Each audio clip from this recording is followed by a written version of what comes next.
People admire strength when it benefits them, and fear it when it exposes them. They don't respect kindness unless it comes from power. They respect what they cannot influence, cannot read, cannot bend. You become respected not by being liked, but by being the one people think twice before crossing.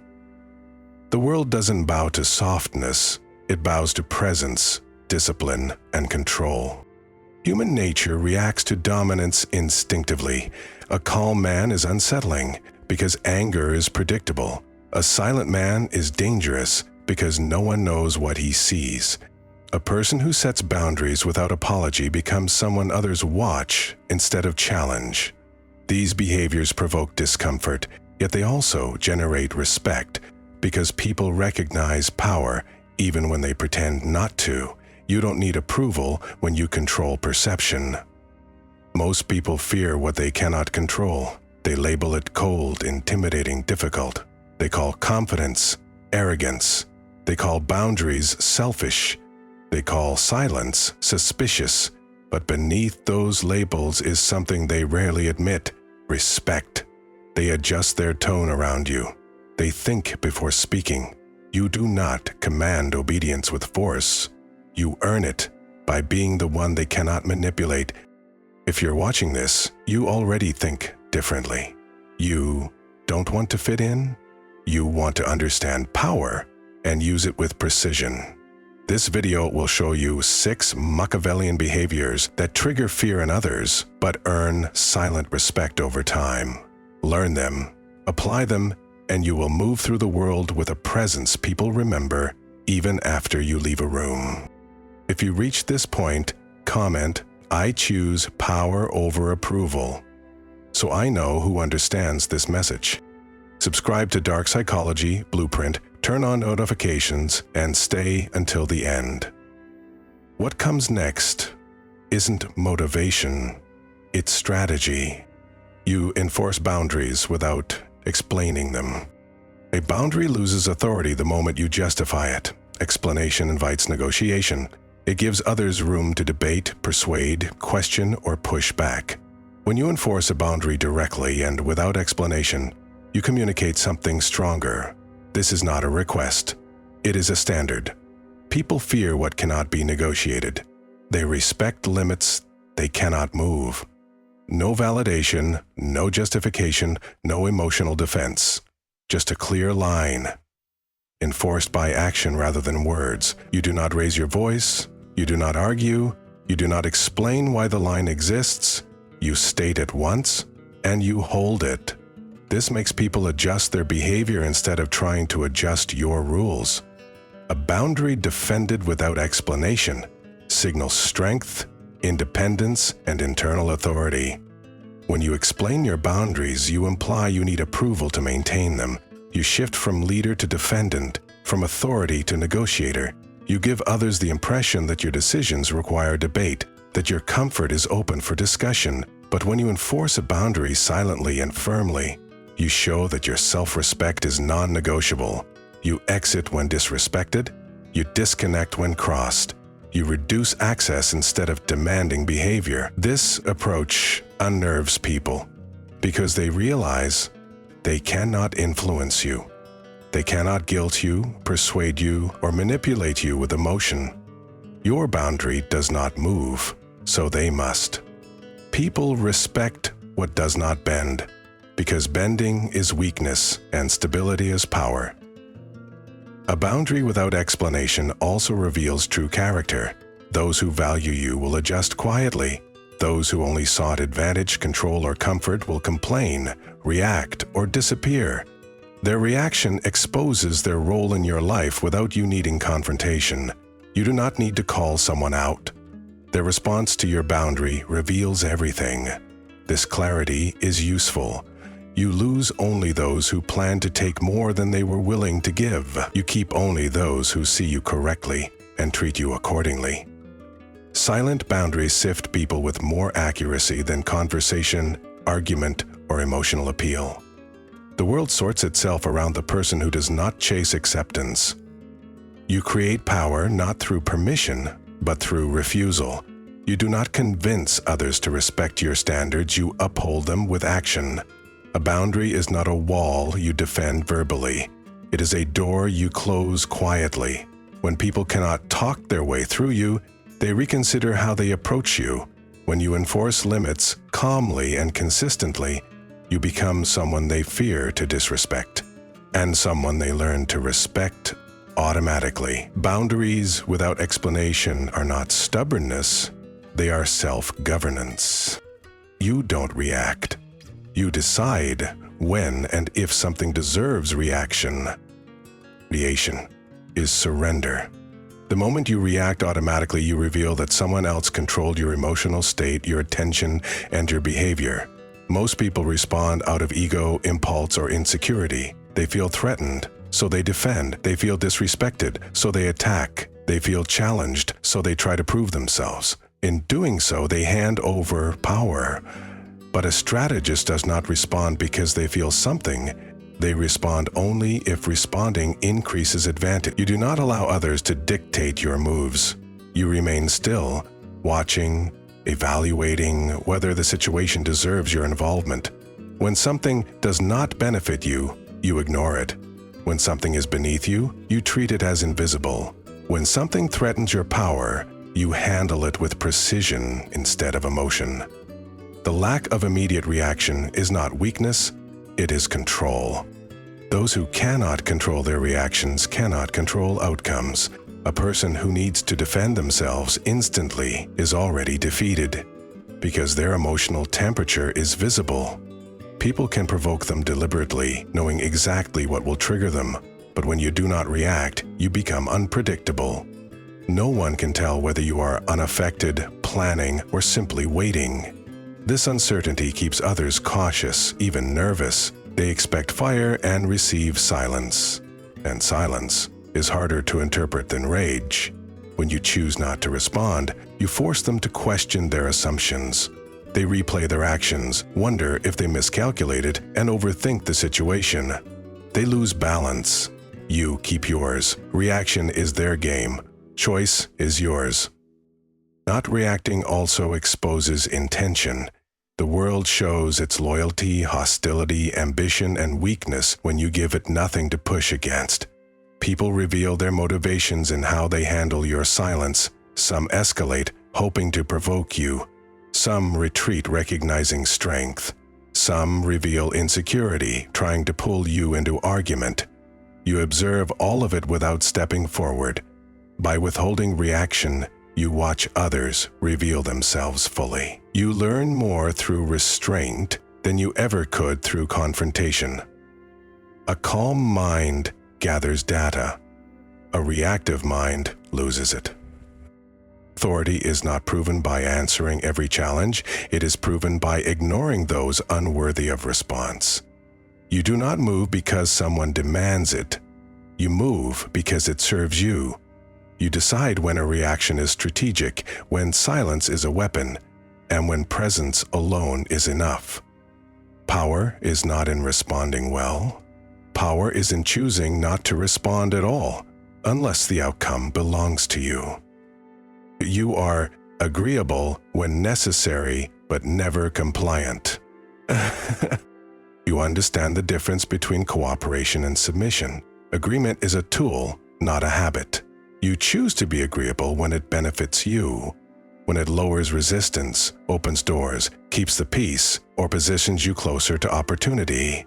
But beneath that surface cooperation, you never surrender your autonomy.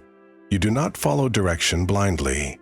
You do not bend to pressure for acceptance. You do not change your path to avoid discomfort. Respect is not earned by defiance alone. It is earned by controlled adaptability. You give just enough cooperation to remain unpredictable, approachable, and non-threatening. People are more willing to align with a person who appears flexible. Yet your flexibility is calculated. You bend only where bending increases power. Compliance, however, is weakness. It shows you can be moved. It signals that your will depends on external approval. A compliant person is someone others feel comfortable directing, correcting, and controlling. People exploit those who comply easily, not because they are cruel, but because human nature follows the simplest path to advantage. The more someone sees you accept without question, the more boldly they will test your boundary. This is why you do not comply even when you appear agreeable. Your agreement is selective, strategic, and temporary. You help, but you do not serve. You listen, but you do not obey. You cooperate without surrendering authority. This balance keeps others unsure of how much control they truly hold over you. By being agreeable without compliance, you maintain social advantage without sacrificing position. You avoid unnecessary conflict, which preserves energy and reputation. You blend into environments instead of triggering opposition. You let people assume they understand you because you are capable of moving with them until your direction requires separation. This is where the difference shows. A compliant person folds under pressure or influence. You do not. You shift only when shifting benefits you. You smile while holding your ground. You say yes while protecting your core. You give enough cooperation to avoid friction, yet keep enough independence to remain unpredictable. The duality confuses people. They cannot label you as submissive or stubborn, soft or aggressive. You move between both states, controlled and intentional. Power is not loud. Power is not rigid. Power is the ability to navigate others without losing yourself. Agreeable minds are welcomed. Compliant minds are used. You position yourself as the first, never the second. You know how to nod without kneeling, assist without obeying, and stand beside others without standing beneath them. This is how you remain likable, without being controlled, respected without being feared, and independent without isolation. You move with others only when the movement is forward, and only when the direction is yours. You withdraw instead of arguing. Argument is the battlefield of the insecure. People who argue are trying to prove something. Intelligence, dominance, moral superiority, emotional certainty. But the moment you engage, you step into a contest defined by someone else's frame. You give them your attention, your energy, and your emotional investment. You confirm that their opinion matters. A strategist does not fight for validation. You withdraw because you recognize argument as noise, conflict as distraction, and reaction as an invitation into someone else's control. Silence is not surrender. It is refusal to waste strength. You let others speak, provoke, escalate, and demand a response that never comes. In that gap, their confidence erodes. They begin arguing with themselves. Their voice rises while you remain still. That stillness exposes the imbalance. They need the conflict. You don't. Withdrawal is not weakness, it is resource management. When you exit an argument, you conserve time, attention, and power for situations where results matter. You leave the other person stranded with their own emotion while you remain composed. People expect resistance. When they don't get it, they lose direction. They start to seem loud, emotional, and ungrounded. You appear controlled, deliberate, untouchable. If you respond, they continue. If you withdraw, they fade. Because conflict requires participation. Your refusal to engage forces the other side to face their frustration alone. They will either settle down or escalate to the point of exposing their own lack of discipline. Either outcome benefits you. You learn more through observation than you could through debate. Arguing rarely changes minds. It only hardens egos.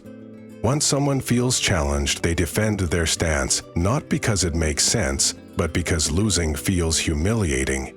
You don't compete against ego. You let ego destroy itself. By withdrawing, you avoid unnecessary enemies, preserve reputation, and remain unpredictable. People cannot attack what they cannot engage. They cannot defeat a target that won't stand still. Instead of arguing, you remove access. Your absence becomes the final word, not through aggression, but through refusal. The one who walks away first controls the conclusion. Power isn't proven by winning arguments. Power is proven by not needing them. You withdraw because your time is too valuable, your focus too sharp, and your identity too secure to be dragged into verbal combat.